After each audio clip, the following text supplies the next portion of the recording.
os efeitos das noites em claro vão além do cansaço no dia seguinte. Isso porque é durante o sono que funcionam processos vitais. E você sabe quais são as consequências de noites mal dormidas? Além do mau humor, o cérebro tem a atividade diminuída e, com isso, funções como a criatividade, a atenção e o equilíbrio e a memória ficam comprometidas. O coração e os sistemas digestivo e imunológico também são afetados pelo estresse provocados pela falta de sono. E atenção, uma noite bem dormida ajuda a eliminar os radicais livres, moléculas que estão por trás de vários tumores e do envelhecimento precoce. Insônia, esse é o tema do Saúde e Vida de hoje. Participam do programa o deputado Ulisses Tassinari, do PV, que é médico, doutora Cristina Funatsu Coelho, neurologista da Santa Casa de São Paulo, doutor Marcelo de Souza Leão Andrade, especializado em medicina do sono, e Rodrigo Pérez, fisioterapeuta da Central de Fisioterapia. Obrigada a todos por estarem aqui para falar de um dos maiores males da modernidade, que vem sempre associado a algum outro mal da modernidade, que é a insônia, são as noites mal dormidas. Obrigada, deputado, pela sua presença. E o senhor já sentiu na pele uma consequência de uma noite mal dormida ou de algumas noites mal dormidas? Por várias vezes, infelizmente. Eu acho que, também às vezes em função da própria profissão, a gente como dá plantão, às vezes acontecia de fazer 36 horas seguidas de plantão, dormir depois não era fácil, de ficar num certo estado assim de agitação, de excitação, não conseguia conciliar um sono realmente repousante, né? E por vezes, eu sei se talvez consequência da idade, a necessidade que nós temos, pessoas mais idosas, assim, de levantar durante a noite, ir no banheiro. Eu sinto dificuldade atualmente, que eu não tinha, né? Quando levanto, para conciliar o sono novamente, eu tenho dificuldade. Isso não acontecia quando eu era mais jovem. Eu levantava 3, 4 vezes durante a noite para atender pacientes, voltava e dormia, como se nada tivesse... gostava do travesseiro, eu já estava dormindo, então era excelente. Então é ruim, viu? Porque isso acaba comprometendo o dia seguinte da gente. A gente não tem a mesma disposição para trabalhar, a mesma habilidade, a mesma agilidade, entende? De pensamento, de raciocínio e também física também. Então, realmente o sono é de extrema importância na qualidade de vida das pessoas. O sono é essencial na vida da gente, é um momento chave quando a gente fala de processos vitais, assim, doutora. Muito obrigada pela participação. Eu que agradeço, muito obrigada pelo convite. Eu diria assim, essencial, sem dúvida, e foi muito bem colocado, porque, na verdade, as pessoas achavam, a medicina do sono é relativamente recente, e acreditava-se que o sono era algo mais passivo, que bastava um comportamento necessário para repouso físico. Hoje sabe-se que é fundamental para o equilíbrio de vários sistemas nossos, do organismo, não só na espécie humana, mas em várias espécies outras diferentes que não têm toda essa capacidade de raciocínio, ou pelo menos que se sabe até o momento.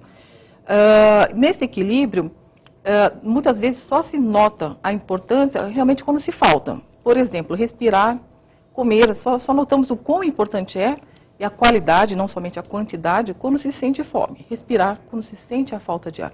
Dormir, a mesma coisa. Muitas pessoas que, afortunadamente, dormem bem, portanto, podem até, ou, na verdade, com o dia a dia, acabam sendo englobadas pelas exigências e acabam considerando como uma ou outra noite mal dormida como normal, né? Ou até, às vezes, mais constantemente. Mas é essencial, justamente até, não somente para a qualidade individual, pensando no indivíduo como membro daquela família, mas no indivíduo como membro de uma empresa, indo mais além, como indivíduo que é capaz de provocar desdobramentos, não para a empresa, mas para repercussões sociais. Muitas vezes é um indivíduo que acaba se aposentando e acaba levando a alguns prejuízos outros que não são fiançáveis. Por exemplo, vazamentos de óleo, não estou dizendo que é sempre do sono, mas eu diria assim, favorecem-se pequenas distrações. Aquele fragmento de segundo é onde ele se machuca, ele acaba se aposentando, é um indivíduo que vai ser sustentado pela sociedade. Pois é, não, e noites e noites mal dormidas por conta de estresse, por exemplo, o cara certamente vai chegar uma hora que ele vai infartar, ele vai ter um AVC. A longo prazo, isso é um fator vai colaborador. ter uma gastrite, vai ter um mau funcionamento do sistema digestivo. Dentre os vários distúrbios do sono, esse é um dos fatores a se considerar, porque ele vai ter, denota que ele tem um comportamento já diferenciado. Então, é uma pessoa um pouco mais preocupada, mais tensa, não consegue se desvencilhar de algumas atitudes, logo ele vai comer de maneira inadequada também. É um efeito cascata. E aí vem os distúrbios respiratórios, às vezes, pelo ganho de peso. Pois é, a doutora falou que a medicina do sono é muito recente, doutor Marcelo. Obrigada pela presença. Quando você estuda o sono, você tem várias vertentes, né? Quando você observa uma pessoa dormindo, né, tem vários momentos que ela tem que passar.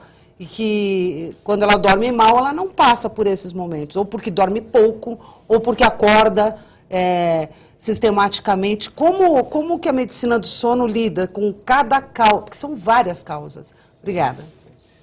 O sono, como a doutora Cristina mencionou bem, não é algo passivo, não é alguém que está apenas em repouso, né? É uma fase muito ativa até dos processos. Embora a gente não saiba, é necessário essa inconsciência para que o organismo funcione, é isso? Exatamente. Ou determinadas o grande partes. avanço, o surgimento da medicina do sono veio em meados do século passado, quando conseguiu-se realizar eletroencefalogramas, estudos da atividade cerebral durante as várias fases do organismo. E aí, quando se passou a estudar a atividade cerebral durante a noite, a gente conseguiu ver que não é um período em que o cérebro está inativo. Pelo contrário, ele passa por diferentes fases, como você mencionou, diferentes estágios, cada um deles importantes para algumas funções, e alguns dos estágios, como por exemplo a fase dos sonhos, né, um estágio que a gente chama de REM, existe uma intensa atividade cerebral em que a gente consegue construir coisas, imaginação, criatividade, elaborar a criatividade, consolidar a memória. Então, são períodos importantes. Durante algumas fases do sono, na fase profunda, por exemplo, é importante para a síntese de alguns hormônios, um dos quais o hormônio do crescimento. Então, a criança, por exemplo, que é aquela que está mais vulnerável a defeitos do crescimento, ela tem que ter uma fase de sono profundo realmente normal, não pode ter nenhum desequilíbrio disso aí. A gente tem a regulação de todo o organismo, vários hormônios, é realizada durante o sono. Então, quando há um desequilíbrio, ou uma má qualidade, ou má quantidade do sono, a gente tem uma desregulação do organismo. Existe uma palavra que chama homeostasia, que é a manutenção do equilíbrio entre os vários sistemas do nosso corpo. Então, quando o sono não vai bem, quebra-se esse equilíbrio. Então, a partir de uma noite de sono mal dormida, a gente já está mais vulnerável a ter desarranjos da parte cardíaca, então você pode ter arritmias, taquicardias, um aumento da síntese de hormônios do estresse, adrenalina, cortisol. A partir de semanas mal dormidas, a gente tem aí o desbalanço de vários hormônios, então você pode ter até febre, por exemplo, depois de alguns dias, a pessoa pode desenvolver até febre. Por não dormir bem. Por não dormir bem, isso demonstrando uma desregulação. São várias as causas que podem provocar uma noite mal dormida. Sim, a gente tem a insônia, né? É a dificuldade em iniciar o sono ou de manter o sono, mas com uma questão importante na definição de insônia, que é causando um prejuízo no bem-estar físico e mental durante o período acordado. Então, eu já recebi, por exemplo, pacientes que viram encaminhados de outros médicos, que disseram, esse paciente tem uma insônia terrível, a gente não consegue tratar. Por quê? Porque às vezes dormia 4 horas e meia, 5 horas de sono, e apesar de todo mundo tentar prolongar esse sono, encaminharam para tentar melhorar isso aí. Mas ao conversar com o paciente, a gente muitas vezes se depara com um paciente que dorme 4 horas e meia por noite de sono, mas que se sente muito bem. Não tem nenhum sintoma disso, não tem um prejuízo da atividade mental, não tem um prejuízo da atividade física, consegue desenvolver bem suas atividades. Então, esse não é uma pessoa que tem insônia. Esse é uma pessoa que a gente chama dormidor curto, que é uma expressão que vem no inglês, um short sleeper, né, ou um dormidor curto. Não Ele é o meu tem caso. uma necessidade... Infelizmente também não é o meu, mas é uma pessoa que tem uma necessidade menor de horas de sono. Existe isso, né? Assim como existe a nossa necessidade calórica varia, se eu posso ingerir 2.000 calorias por dia. E durante, só aproveitando aqui, durante a vida da pessoa, na infância você tem uma necessidade X, na adolescência uma necessidade Y. Sim, existe padrões dessa distribuição das horas e dos estágios de sono que mudam bastante, né? Um recém-nascido, ele dorme 80% do tempo, ele vai ter muito mais sono REM. Por isso que a gente vê um recém-nascido dormindo, ele dá um pequenos tremeliques, mexidas. É justamente a fase de sonhos, em que ele tem espasmos da musculatura, mostrando que ele está sonhando naquela hora. Então, aquilo é muito importante para o desenvolvimento da mente do bebê, do recém-nascido, que é ali que ele está realmente aprendendo muitas coisas, está assimilando tudo. Pois é, isso que é maluco, a gente aprende dormindo, né? Aprende, o cérebro funciona de uma maneira que a gente não percebe, que é fundamental que ele funcione. Obrigado pela sua presença, Rodrigo. A gente fica pensando, o que o fisioterapeuta está aqui para falar de sono? Porque a atividade física, ela pode ser, e a fisioterapia, em vários sentidos, por exemplo, alguém que tem dificuldade para respirar, pode ajudar a fisioterapia, que vai culminar numa noite melhor dormida. É isso? A fisioterapia, ela tem um papel importante para recuperar a capacidade ou a capacidade mesmo de conseguir dormir bem. Sim, sem dúvidas. É um prazer estar aqui novamente com vocês, doutores. Então, a fisioterapia tem um papel muito importante. A gente, ultimamente, tem utilizado muito junto aos médicos, tanto da parte do sono, quanto os neurologistas. E dentro da minha especialidade, que é a fisioterapia neurológica, a gente tem hoje investigado o diagnóstico junto aos médicos. Para quê? Um diagnóstico fechado, porque qual o motivo principal para essa insônia? Porque tanto pode ser por um distúrbio do sono, somente entre aspas, ou porém advinda em consequência de algum problema. Ou seja, como eu trabalho com muitos pacientes depressivos, né, e ansiosos, naturalmente 80% desses pacientes hoje têm problemas de insônia.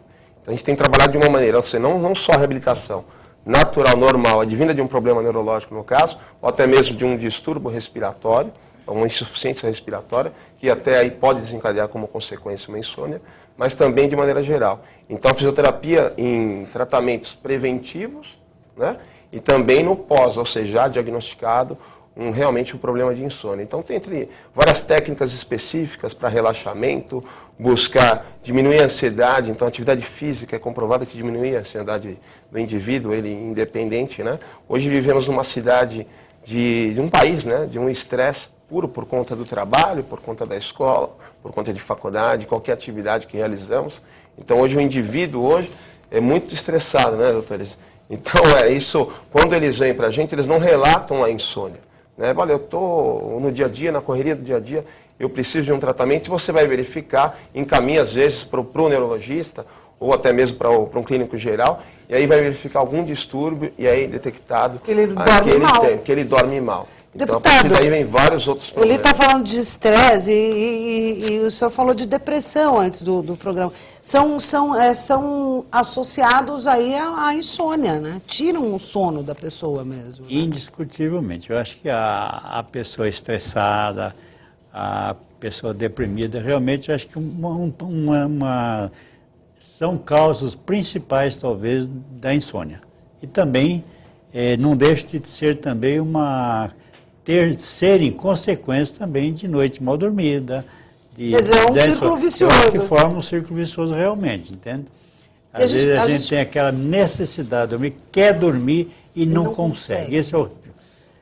É uma situação extremamente desagradável. E olha só, como está tudo associado. Com os olhos abertos a noite inteira, querendo dormir e não conseguir. Literalmente fritando na cama, né? Todo mundo já passou por isso, fica fritando, vira, fica até mal passado, né? O deputado, a ansiedade, ela leva a pessoa, inclusive, a não conseguir respirar. Bem, que ela vai...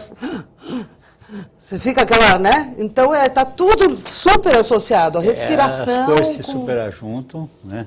E realmente leva a esse estado que é terrível. A insônia, eu acho que é uma coisa terrível.